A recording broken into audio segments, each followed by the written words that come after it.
وراثت کھا جاتے ہو،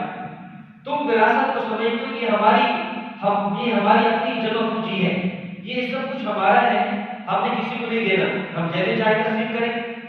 ماؤں بہنوں کا حصہ کھا گئے، بیٹیوں کا حصہ کھا گئے۔ اور نمبر 4 وَتُحِبُّونَ الْمَالَ حُبًّا جَمًّا، تم مال سے محبت کرتے ہو اور ایسی محبت کہ جو تمہارے دل میں اور تمہارے دماغ میں پیوست ہو چکی ہے، حُبًّا جَمًّا، بہت زیادہ مال کو محبوب رکھتے ہیں۔ یہ 4 طرح کے گناہ ایسے ہیں کہ جس کی وجہ سے اللہ تعالیٰ رزق کی فراوانی نہیں کرتے اور معاشی اعتبار سے انسان جو ہے وہ کمزور ہوتا چلا جاتا ہے۔ اب ان میں سے سب سے پہلا جو گناہ نظر کیا وہ یہ ہے کہ کلا بلا تکرمون الیتیم، کہ تم لوگ یتیم کا اکرام نہیں کرتے، یتیم کا خیال نہیں کرتے۔ اور آگے دوسرے میں اسی ساتھ یہ ولا تحضون علی طعام المسکین، تم مسکین کو کھانا نہیں کھلاتے، کھانا کھلانے پر مسکین کو تم ابھارتے نہیں ہو، لوگوں کو ترغیب نہیں دیتے۔ اور یہ 2 ایسے جرم ہیں، ان کا اللہ رب العزت نے سورۃ الماعون کے اندر بھی ذکر کیا ہے۔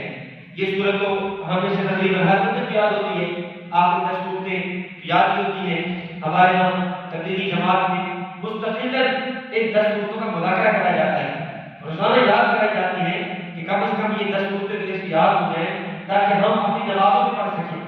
صرف ہر وقت قل اللہ احد کا اکتفا نہ کریں بلکہ 10 صورتیں یاد کر لیں تاکہ 4 رکعت والی نماز میں ہر رکعت کے اندر الگ الگ صورت ہم پڑھ سکیں۔ تو ان میں سورۃ ماعون ہے، سورۃ ماعون کے اندر بھی اللہ تعالیٰ نے اسی مضمون کو چھیڑا ہے۔ فرمایا اَرَأَيْتَ الَّذِي يُكَذِّبُ بِالدِّينِ، اے مخاطب کیا تم نے نہیں دیکھا اس آدمی کو جو قیامت کو جھٹلاتا ہے، جو دین کو جھٹلاتا ہے، اللہ کی توحید کا انکار کرتا ہے، رسالت اور آخرت کا انکار کرتا ہے۔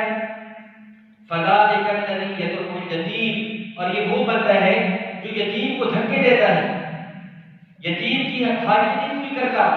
بلکہ یتیم کے آنے پر اس کو دھکے دے کر باہر نکالتا ہے۔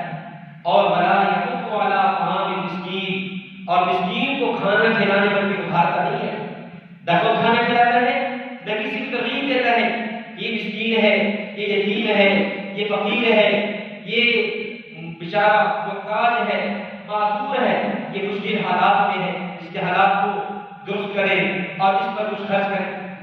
تو سورہ ماعون کے اندر بھی اللہ تعالیٰ نے انہی 2 جرموں کو پیش کیا ہے۔ چونکہ ان آیات کا شان نزول مفسرین نے لکھا ہے یہ آیات تب نازل ہوئی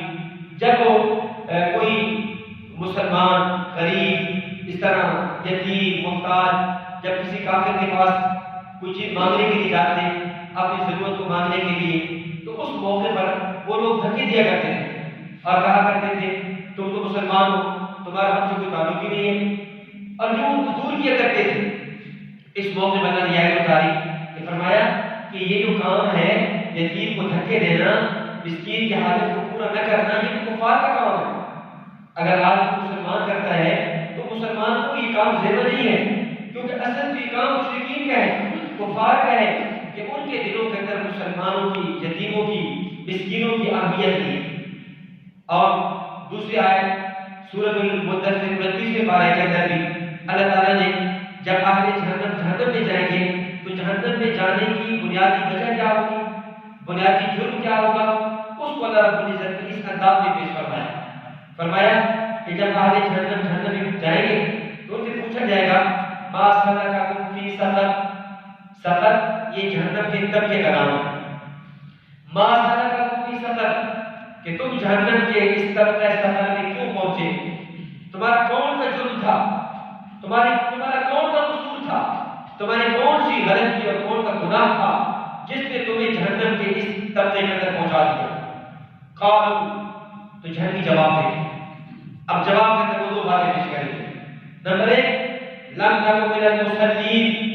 ہم دنیا کے اندر نماز نہیں پڑھا کرتے تھے، ہمارے جہنم جانے کی وجہ کیا بنی، لم نکن من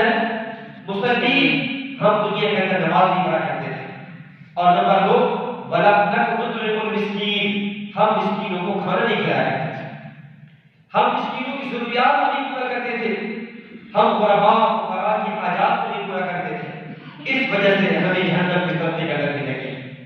یہ 3 آیات میں نے مختلف صورتوں سے پیش کی ہیں، یہ بات سمجھانے کے لیے، یاد کرنے کے لیے کہ یتیموں کا خیال کرنا، مسکینوں کو کھانا کھلانا، ان کا خیال کرنا کتنا اہم شریعت کا جز، شریعت کا حصہ ہے۔ اور 29واں پارہ سورۃ الدہر کے اندر اللہ